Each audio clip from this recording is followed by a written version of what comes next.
રાજકોટ જિલ્લાના ધોરાજીમાં આજ રોજ તારીખ 21/4/2025ના રોજ વિશ્વ હિન્દુ પરિષદ અને વિવિધ સંસ્થાઓ દ્વારા આક્રોશભેર આવેદનપત્ર આપ્યું હતું, જેમાં બંગાળમાં હિન્દુઓ પર અત્યાચાર થાય છે તેના વિરુદ્ધ સૂત્રોચ્ચાર સાથે આક્રોશભેર આવેદનપત્ર આપ્યું હતું.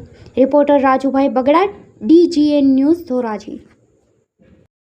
ત્યાંની આપણા હિન્દુ બેન દીકરીઓની જે આબરૂ જે છે એ અત્યારે નીલામ કરવામાં આવે છે. આ જેહાદી માનસિકતાની સામે અત્યારે અમે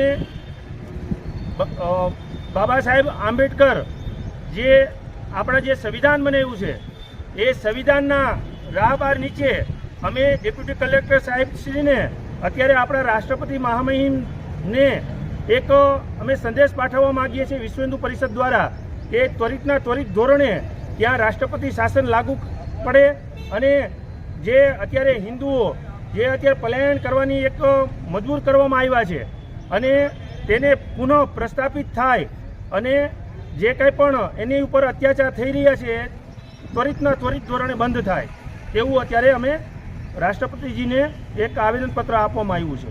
બરાબર છે.